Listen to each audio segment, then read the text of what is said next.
Welcome to PM Express Business Edition.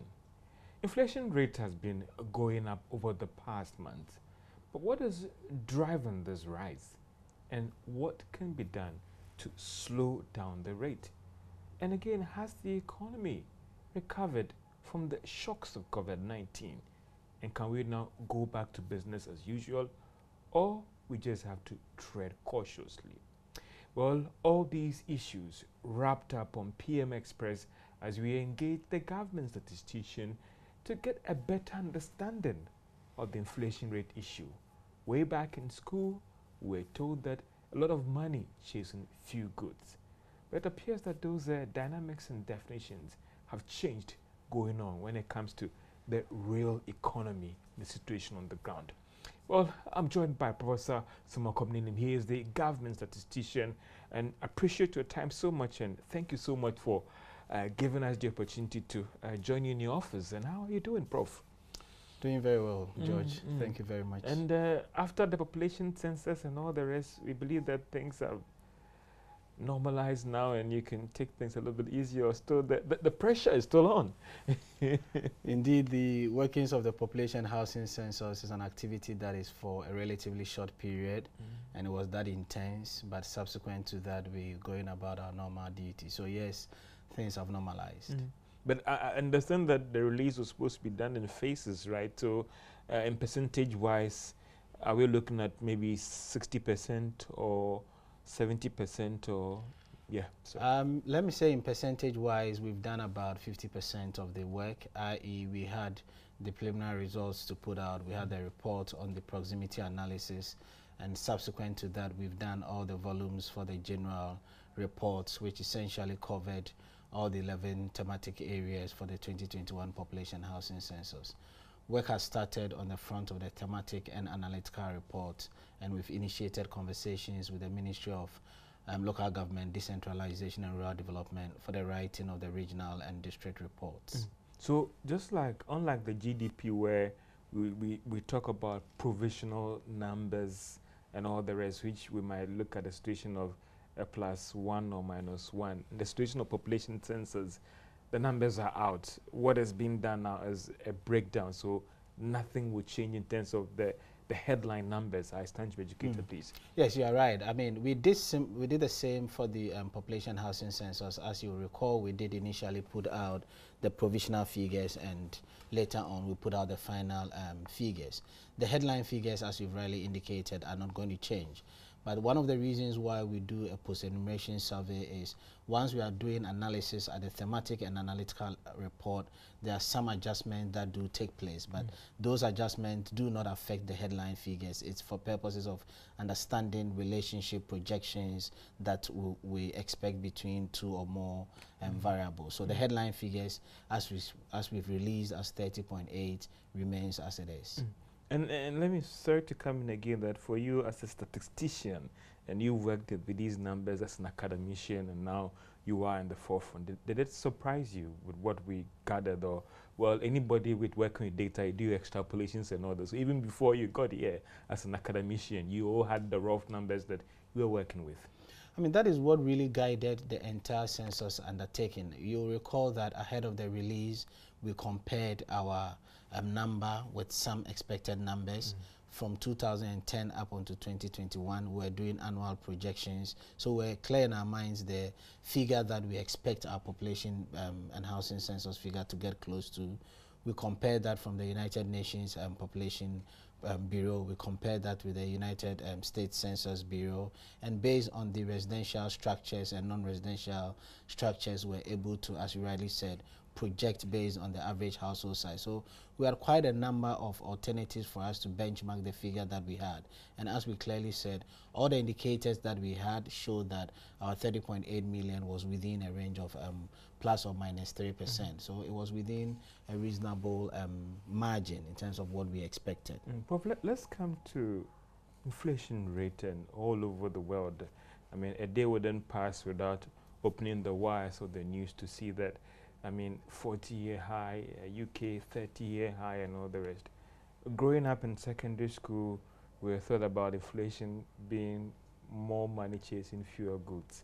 at the university level, I got a different understanding of inflation. Why has that dynamics changed, and bringing it home to Ghana, that inflation is not just about a lot more money chasing fewer goods? I wouldn't say that the dynamics has changed. I would emphasize the depth of knowledge that as we all went through the academic ladder we experienced. So at the very early stage of your career, they want you to grasp the concept, they want you to be interested in the concept, so something that would make you get along with the concept. But primarily, inflation is driven by two factors, and we say those factors could be coming from the supply side or the demand side. And what we simply mean by that is, if you have an economy that you have people have access, there's availability of commodity, then people would have access to it irrespective of the cost implications. So we refer to that one as the supply side. But if the cost of these items keep on increasing, those items become scarce to consumers, so then they will be competing for the small goods, and the cost of producing those items will be the driving factor for the rising cost. The other side is what you said was taught at a very basic level, where more money is chasing fewer goods because people have access to resources. The supply of those commodities have remained as they are. So once there are resources to get those commodities have gone up, we call it the demand pull inflation. And as I indicated, as you go up the academic ladder, we go beyond these two factors to really get you to understand what is behind it. And one of the things that I want to emphasize, which we don't talk about, are what we call expectations.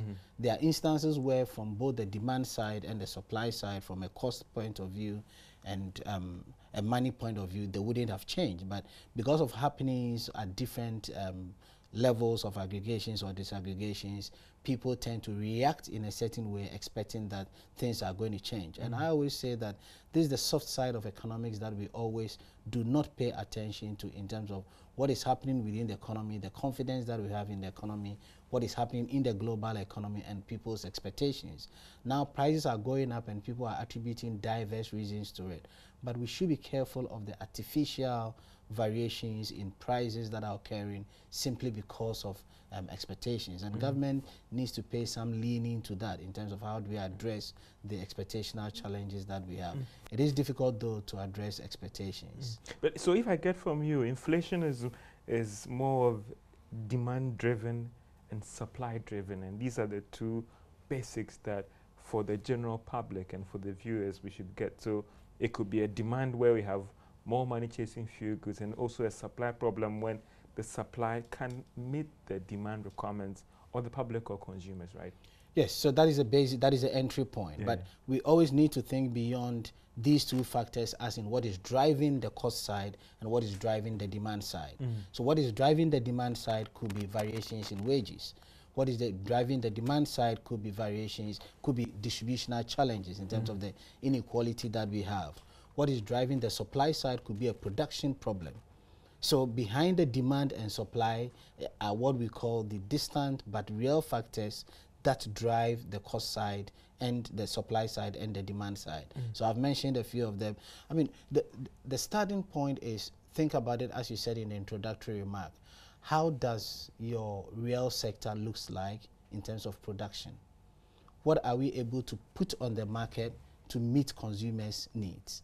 If what we are able to put on the market is not consistent with their ability to get what they need, that is where the discrepancy comes in. Then we'll see prices being pushed depending on whether we have inadequate of what we don't have the full complement of what consumers need, and also consumers having what the money that they need to get what they have to get on the market. So anytime there is that discrepancy, which is driven by the factors that I've talked about, i.e. wages, i.e. distribution, i.e. fluctuations in your exchange rate, these are the distant factors that drive the supply and the demand.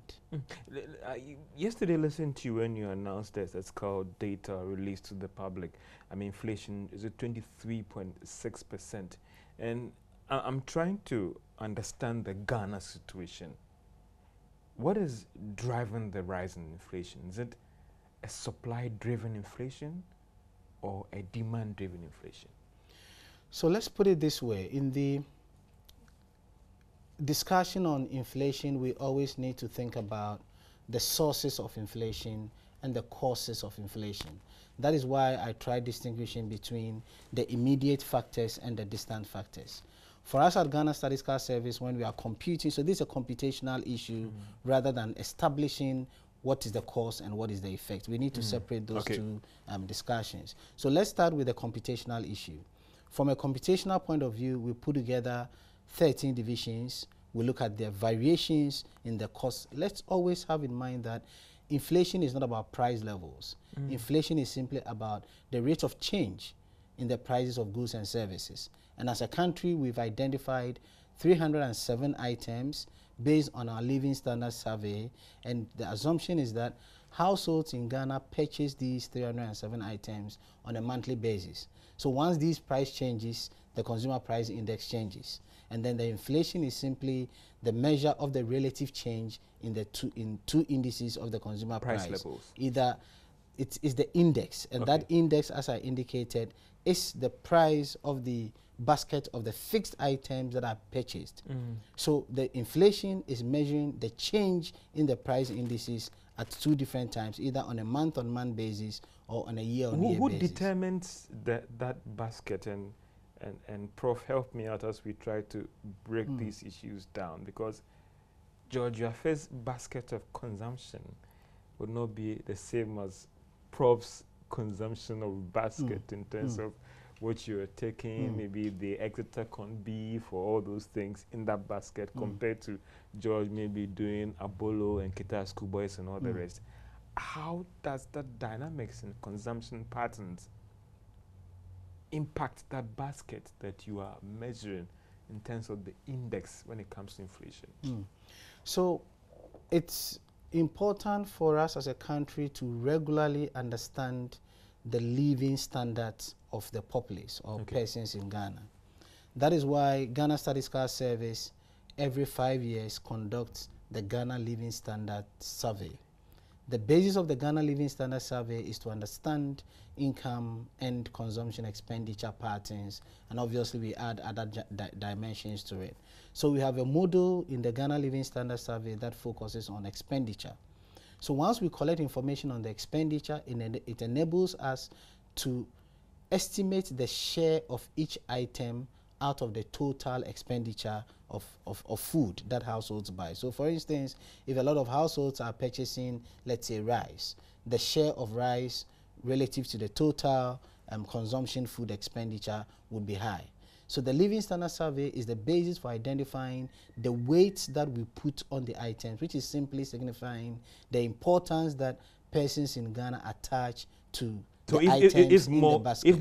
If more persons are consuming cocoa, that would find their way into the basket. More persons and the proportion of their earnings that goes into that spending. So we could have more people spending on, let's say, Abolo, but the share of Abolo to the total basket, food expenditure basket, will be minimal. So we use both the number of persons spending and the share of the expenditure on it. So that is where we derive our weights. So we currently are working with 307 items, and these items, based on the different brands, we capture data on 39,500 products. So for instance, you can have somebody Tin Tomato, somebody using Gino, another person using another brand. But at the item level, which we have weights on them, there are 307 of them. In yesterday's release, we went a step forward because of the soaring prices and did not release the figures only at the headline level. And this is where your question comes in. You talked about cooked rice. Yes. I was surprised by that. So moving forward, I'm going to explain that. Moving forward, we're going to have on our website a personal calculator where individuals can go in there, and based on your basket of expenditure items, you can estimate your own inflation. But why we did that yesterday was to say to government that we should think about addressing the soaring prices from two perspectives. What government can do either from the fiscal front or the monetary front, and what households should also think about. if we are computing CPI and inflation, to the government, what is important are the weights, the prices, and the quantities. But as you rightly said, if you are thinking about your personal inflation, the issue of weights doesn't come in because you're not comparing it with what the rest of persons in Ghana are spending on. So yesterday, one of the things that we put out there is, if you are thinking about it from the government perspective, think about the item that has the highest weight and the relative year-on-year inflation and month-on-month inflation. And yesterday, the item that came up with the highest weight was bars and trotro fares, which has the highest weight in our basket of 5.8, and that saw a corresponding 29.7 inflation on a year-on-year basis, which was clearly higher than the national average of 23.6. So as a policy direction, that is one of the things that we need to think about. On a month-on-month basis, bus and trotro fares was 3.2 relative to the national average of 5.1. So we gave the top 10 items recording the highest weight and their relative year-on-year inflation and month-on-month inflation. And we went further to look at this at the item level so that people can begin to think about, given your own expenditure patterns, how do you vary your taste? What came up was that grapes had the highest change in inflation of 101%. A lot more Ghanaians consuming grapes now? Let us not say a lot more. So that perspective is, we are... Or it wasn't captured previously. I mean, sorry for my ignorance. No, but it's a good question because it helps with clarity. Yeah. The fact that grapes had 101 doesn't mean that a lot more Ghanaians are consuming grapes. But grapes is one of the 307 items. And as of the 103, because it's one out of the 307 items, we're able to identify its change in price on a year-on-year basis and on a month-on-month basis. I consume a lot of grapes, and I mean, help me out. I mean, I'm speaking not only to a statistician, but an economist as well. How has the migration from a low middle-income country, a developing country, to a low middle-income country also impacted on the consumption patterns? Because I wouldn't put myself as a middle-class person, but I love my grapes. And has that shift impacted on the consumption that we are seeing right now? George, let's be clear in our minds the type of variables that we are talking about here. Okay. Both the classification and inflation are outcome variables. Okay. You understand? Yeah. So our classification was as a result of where our GDP per capita was, and based on our GDP per capita at some point, we migrated from a low-income country to a lower middle-income country. You understand? The process of our per capita income changing is what I talked about earlier on. Yeah. If really that was as a result of a change in productivity leading to increase in production, then this is where the issues of wages come in. It means people will now be earning more because their productivity levels have gone up. So if we are equating productivity to earnings, then that is going to lead to people changing their consumption patterns, which might have effect on inflation.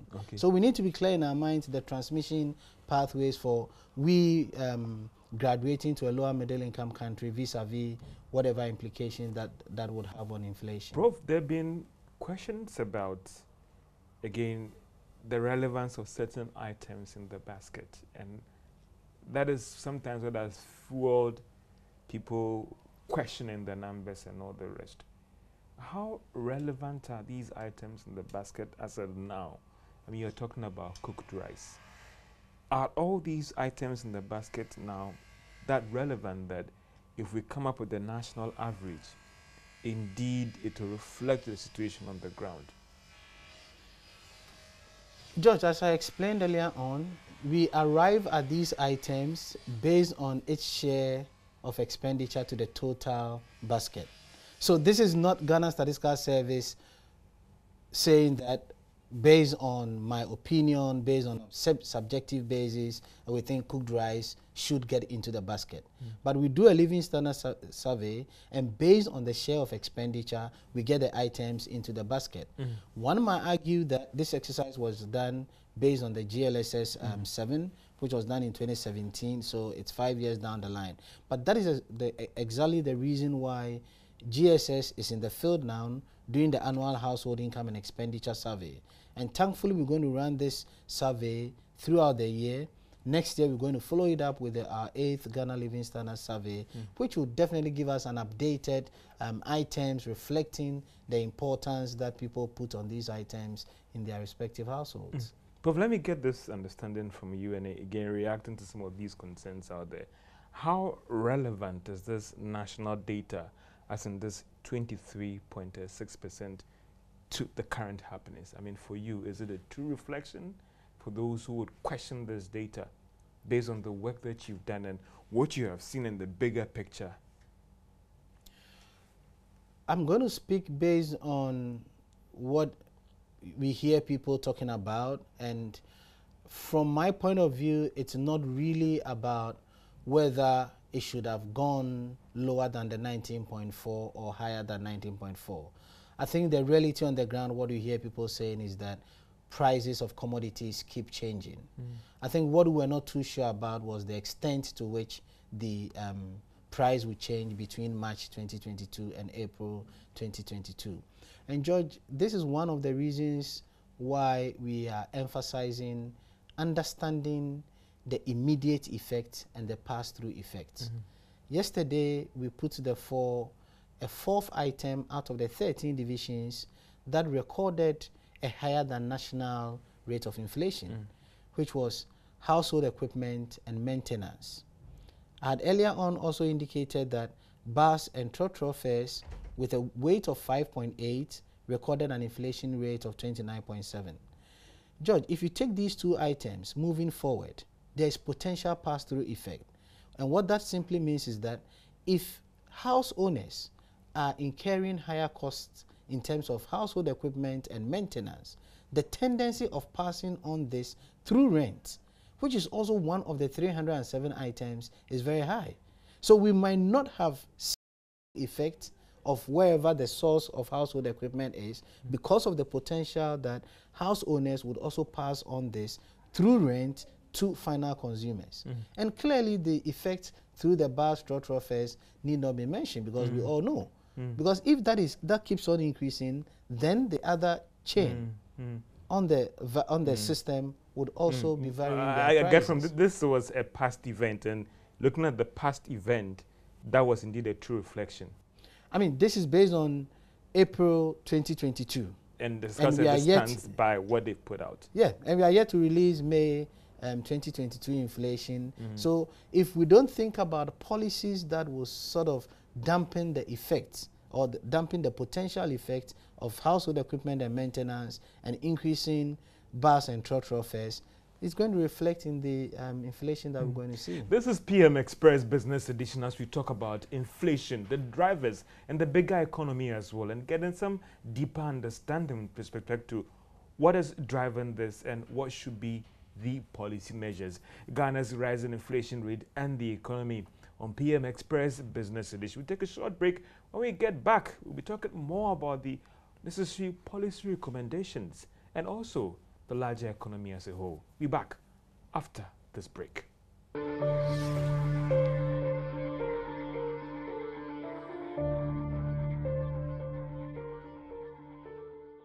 Welcome back to PM Express Business Edition as we talk about Ghana's rising inflation rate and the economy.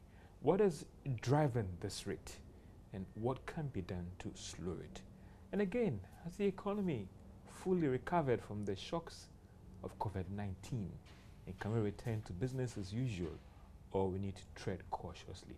I'm engaging government statistician Professor Samuel Kopninin as we talk about inflation, the economy, recovery, drivers, and policy recommendation.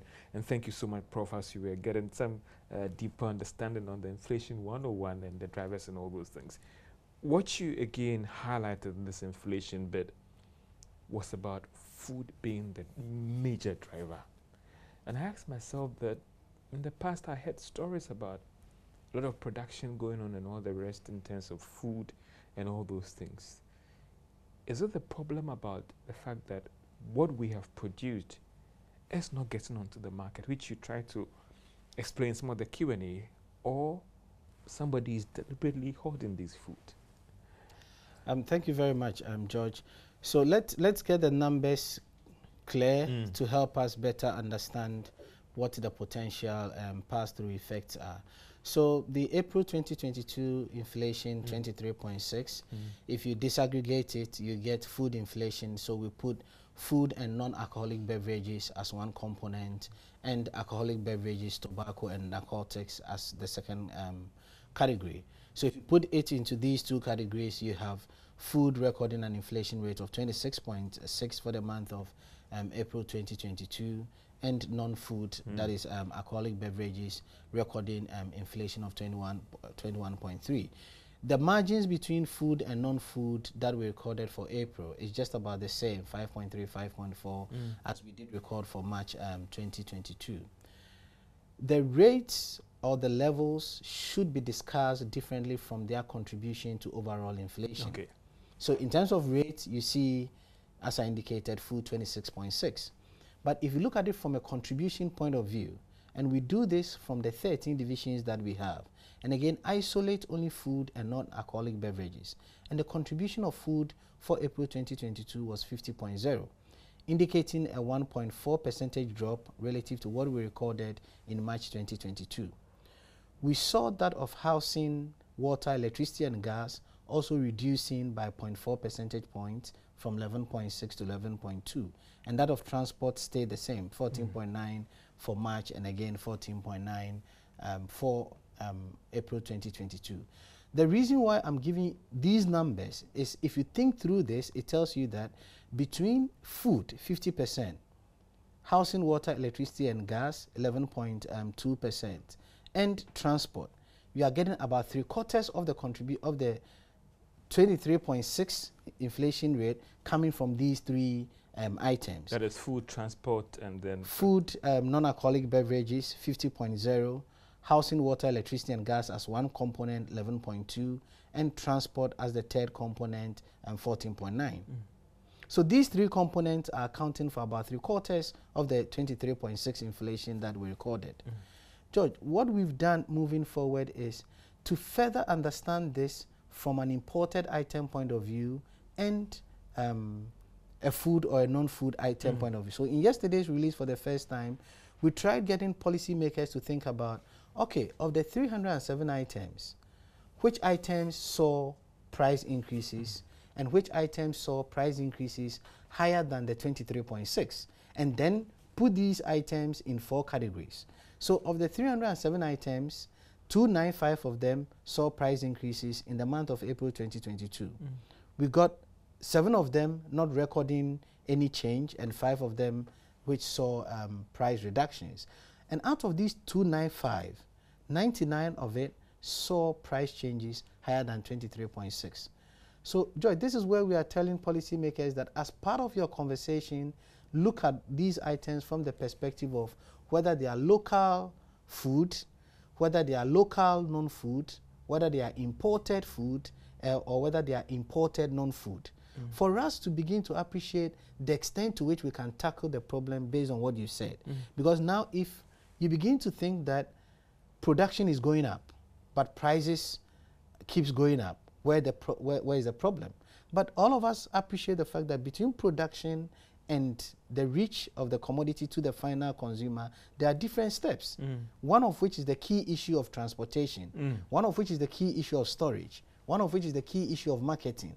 So if you're not tackling the variables between production and the reach of the food item to the final consumer, we'll be leapfrogging in terms of our ability to address these challenges. And that is why we are emphasizing the issue of transport, recording the highest rate of inflation of the 13 divisions, which was 33.5.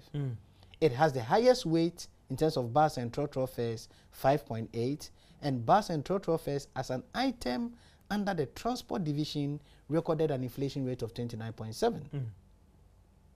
So production could be going up, but what is important for us to think about is the activities that do occur between production and consumers receiving the final item, of which we've talked about: storage, transport, marketing. All these activities are occurring between production and the food items reaching consumers. So for you, it's not more of a food supply challenge, but rather a transportation issue in terms of the major driver now. So I would take food supply as food production. But if you take food supply as food supply reaching the consumer, then we need to take all these things into consideration. And one of the things that we are advising policymakers to think about is having an understanding of our stock of food items and where they are. You recall initially I talked about the distributional issue, which we hardly talk about around our policy discourse in terms of assuming, for instance, we have stock of yam now. Where do we have the yam? And that is why when we produce the inflation figures, we do the disaggregation at the regional level. George, think about this. Upper West recorded the highest food inflation of 38.5. But accounted for that. And the item that recorded the highest change in price in the Upper West region was fish. You understand? So we need to deal with the disaggregations rather than the aggregates. Because each particular geographical area has its own item that is driving inflation. So here it's not whether you have production or not. So we can release GDP and tell you that crops are going up. And we don't do regional GDP. So when we say crops are going up, you don't know where crops are growing in terms of production. And that is why when you take the inflation figure, look at it at the regional level. Let's get our regional ministers to pay particular attention to the items that are driving higher changes in price. Let's get the real sector ministers to pay attention to it. We cannot be talking about housing equipment and maintenance, recording the highest jump in terms of contribution when we don't want to have a conversation with the Minister for Housing. So we need to get the respective MDAs, MMDAs to pay particular attention to what is happening within their respective sectors in terms of price changes. And then what is also happening in terms of their productivity and production for that matter. So for all you know, Ghana's challenges that we are talking about is purely distributional and has nothing to do with production. Interesting. In terms of the food dynamics as well, it appears that it was still local food that went up compared to import, right? Yes, local food contributed about 4/5 of the 99 items that saw a higher change in price relative to the national average. And imported food was just about 17% of the 99 items. Does it dampen the fear globally that, yes, imported fertilizer is a challenge, cereal is a challenge, but the Russian-Ukrainian issue had little impact on the inflation right now? George, I'm going to repeat what I said earlier on. You see, anytime this conversation comes up, the first question should be, what is the weight of the item that we are importing from Ukraine? And what is Ghana's vulnerability to Ukraine? So if you take that particular item, is it only Ukraine that we get it from, or is it only Russia that we get it from? And the second question is, what is the weight of that item in the computation of our CPI? Cereal, fertilizer, wheat, and all the rest. Yes, we have all the weights there. I don't have them off my head, but as I indicated, at the item level, I know with certainty that wheat is nowhere close to bars and trotro fares, which, as I indicated, is 5.8. The next item, diesel, petrol, all have weights higher than fertilizer, wheat, and so on. I think I saw wheat coming up around the 10th position or so, but as I said, I don't recall. But for you to say that it is the Russian invasion of Ukraine that is impacting on it, this analysis should be done to say that Ghana is vulnerable to Ukraine to the extent that we rely on only Ukraine for fertilizer. Then look at the computation of CPI and say that if you are computing CPI, fertilizer has a weight of, let's say, 2.0. Price has changed by this. So it is culminating in a change in inflation by this amount.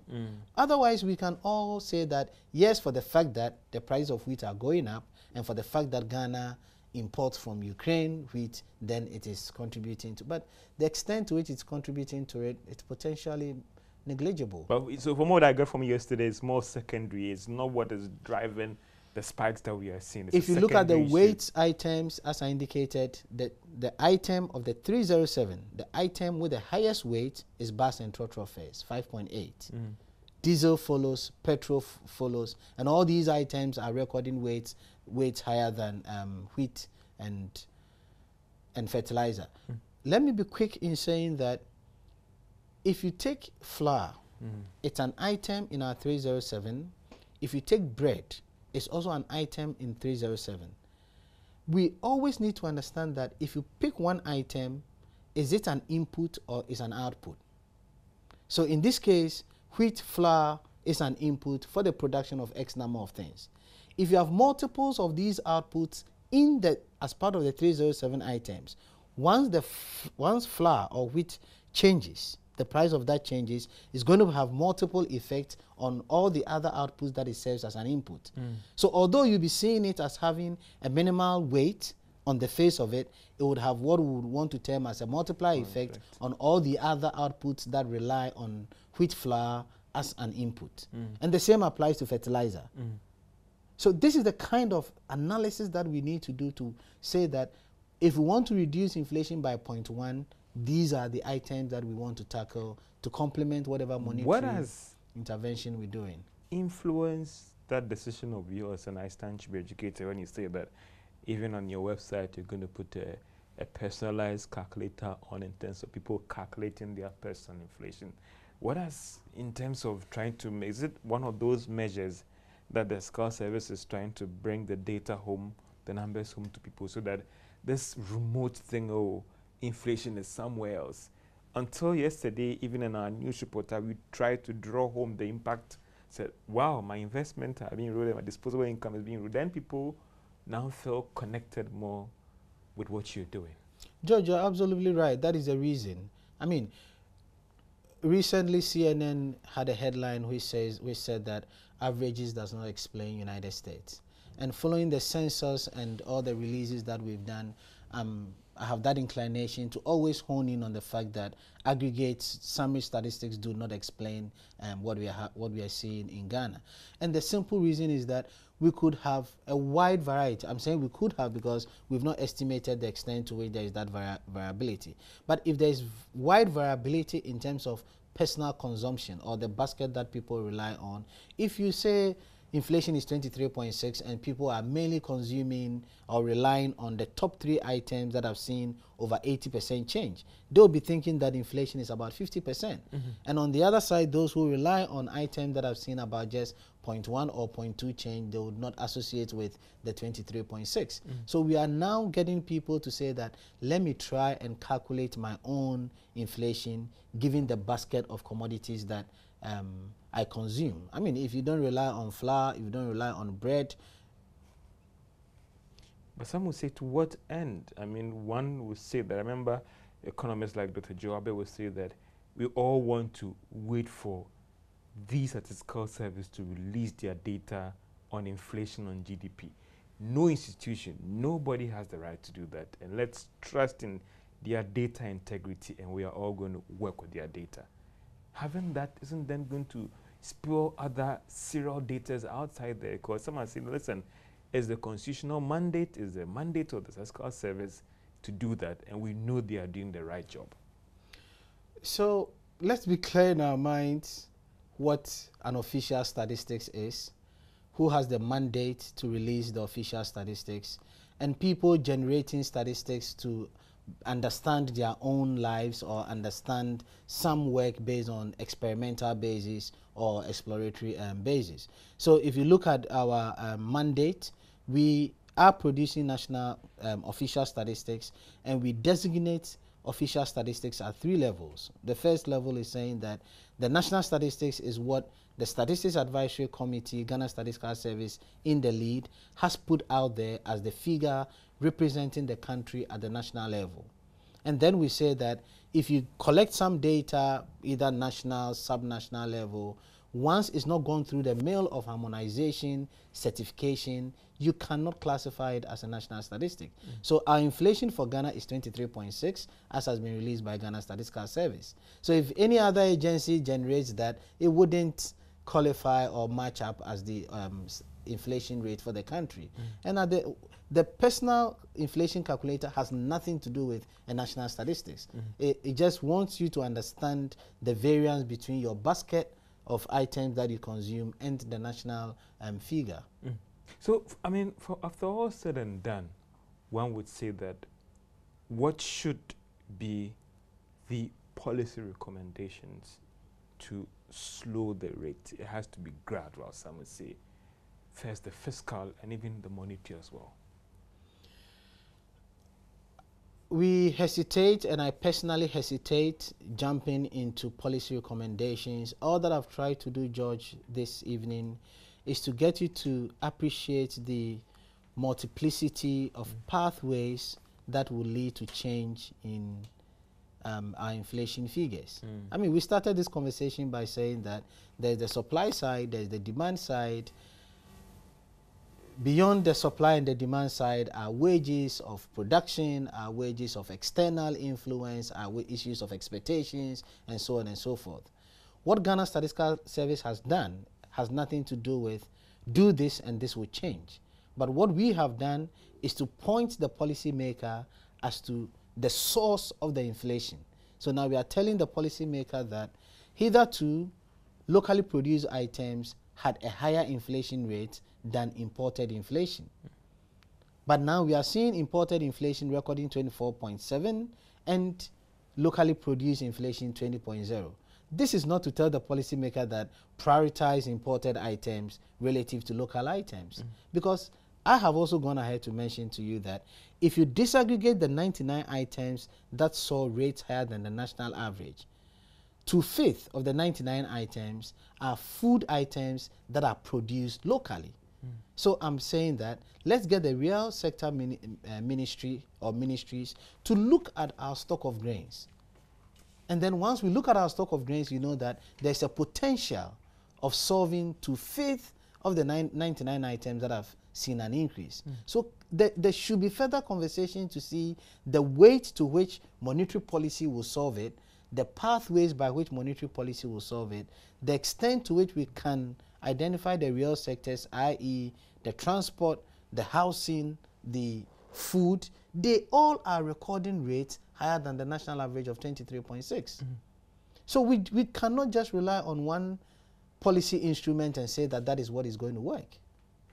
This is PM Express Business Edition as we talk about Ghana's rise in inflation rate and the economy and what can be done or what should be done to slow the rate. We're looking at also at the personal level, the bigger economy as well, and also some initiatives that the Statistical Service is undertaking as we move on as the economy. We'll take a short break and we will be right back.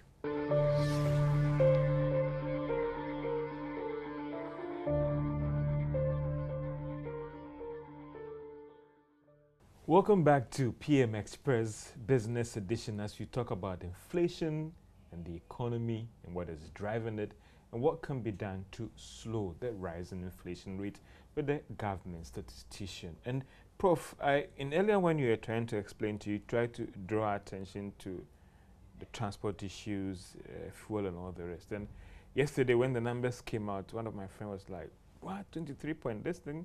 Is the Statistical Service really putting out the right numbers or all sort of things? Or someone said that the Statistical Service, and others thinking that these numbers are, you sit in your office and they put in numbers and you release it. Transport fares are likely to go up. We are looking at utility tariffs as well. And then we also see some other products shooting up as well. There's wage agitations for it to go up above 23.6%. Some are saying that for those who are screaming about the 23.6, maybe we should expect more. George, I have smiled simply because it always will take us back to our initial discussion in terms of what is driving this. Prices going up, it's only nominal. It's for a good reason why Ghana Statistical Service would always do GDP in nominal terms and GDP in real terms. If all these prices are going up and is not accompanied by increased productivity, the situation would worsen. So the first thing we need to think about as a country, which I say we always don't talk about, is based on our earnings that we are seeing now, does it correspond to our output? You remember in your very early days in economics class, we talk about the income identity. Yeah. What your output is should be equal to what you are earning in terms of your income, and that should be equal to your spending. I mean, this is so basic. But if we find cases where we are earning more than what we are producing, now inflation is more of driving how things should be done rather than productivity driving what should be done. We need to flip the conversation. The conversation now is, as a country, do we know the marginal returns that we get in every single investment? So, for instance, if we decide to add on one more person at Ghana Statistical Service, what is going to change? Rather than saying that because prices have changed, let's agitate for more. Because so now we are allowing the nominal to drive the real. There's something fundamentally not consistent with the basic economics that we all learned at the very early stages of our academic lives. And going back to the JSS before the university economics, pushing more money into the system, not matched with productivity or production, could worsen the inflation situation. Would worsen. Would worsen. The production part is what? It's cyclical, but it always should be measured. So once you see production going up, then the earnings goes up. It motivates, then production goes up. So that relationship should not start with always driving in resources when we don't know what we are getting out of it. Isn't it a chicken and egg situation? Which one comes first? That is why, I mean, I always put it as simple as it is. We start working and we are paid at the end of the month. As it sounds very simplistic, that is the reasoning behind it. Get something going, and after you've earned resources, you say that this goes in as my income. Then based on it, I say, let me put this additional level of investment. Yeah. No, so I wouldn't even start with the argument of chicken and egg. The point that I'm making is that, are we even measuring the returns that we get on any additional wage that we have? Interesting. That conversation is not happening. Putting on the economist jacket and not the government statistician, would you want us to tread cautiously, even in the private space as well? You have staff, you have friends who are saying like, George, my employers now have to increase my salary and all the rest. Should we tread cautiously with those things because of what we are seeing at the national level in terms of inflation? Now, if there is this agitation, we find ourselves there already because in the past we've not carefully measured our productivity. So my advice is that, yes, from the minimum wage point of view, the effect of inflation in real terms is going to reduce the minimum wage. There's the need for that compensation to occur. That conversation should start. But George, the point that I'm putting to the fore is that immediately we do that, as a country, we should now begin to think about what is our level of productivity across different domains. At the organizational level, at the labor level, at the investment level, so that as we increase our productivity, it's going to reduce the extent to which the changes in price will be the dominant reason why variations in earnings should occur. But now, variations in earnings is mainly driven by changes in prices rather than changes in output. And that is my point. You recently released the quarterly, the GDP numbers for last year. I mean, 5.4, quite a strong growth. Can we say that we have recovered from the shocks of COVID-19? George, what is the basis of the adjective strong? Because of the growth we recorded compared to previous George, this is a this is a country that has seen 8% growth rate before on an average over a period of time. As an average, not for a quarter, not for a year. This is a country that has seen a 4.1% growth before. So we've not recovered? I'm not arguing from the perspective of recovery. I'm arguing from the perspective of why should we rejoice saying that it's 5.4. Clearly, when we were doing the release and we said 5.4, we made reference to a particular period. And that period was 2019, the quarter, the fourth quarter and the first quarter of 2021. But once you take it back into the 2010s, 2011, a growth rate of 5.4, I don't see it as something that we should really be excited about it, especially when we've not been able to juxtapose that to the extent to which we dipped during COVID-19, knowing very well that the dip was around the same magnitude during our provisional figures, and when we revised it, it was about 3.9. So now what is the net effect, and what are we rejoicing about? So we have not recovered. As a statistician, as an economist, I don't speak only to summary figures. And I said this, anytime I give the summary figure, I go ahead to give the disaggregates. George, it's 5.4, and what is happening across the three sectors? Which sector saw the most of the impact? And is it that sector that is seeing a change? The answer is no. Look at what is happening to our industry sector. So yes, we have made some recovery at the aggregate level, but clearly at the disaggregated level, we should look at this in more detail in terms of the three main sectors and the subsectors within it. We're still having challenges with our oil sector, with our minerals sector. These are the conversations at the disaggregated level that we expect policymakers to be engaged with. What else should we be expecting from Mr. Scorsese? I know that you've done the business, I mean, lots of stuff you've been coming up with and more relevant to the economy now. What else should we be looking forward to from the statistical service? George, this is an era where we're working aggressively to increase our statistical products. Currently, we are in the field conducting the annual household income and expenditure survey. We are particularly excited about this survey, not just because of its overarching objective, which has to do with rebasing our GDP, but the fact that for the first time, we're going to have quarterly labor force statistics.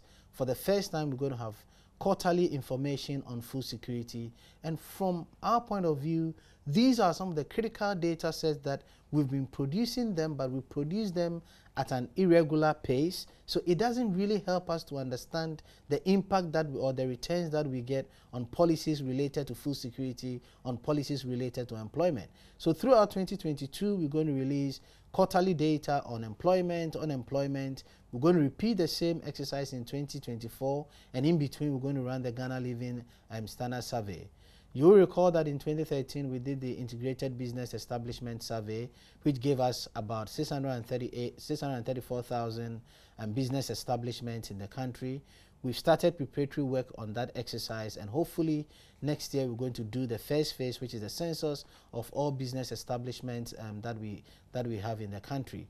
These are not the only exercises that we are doing. We're going to complement these two with the Demographic and Health Survey. Listing of that exercise is going to start in the next few weeks.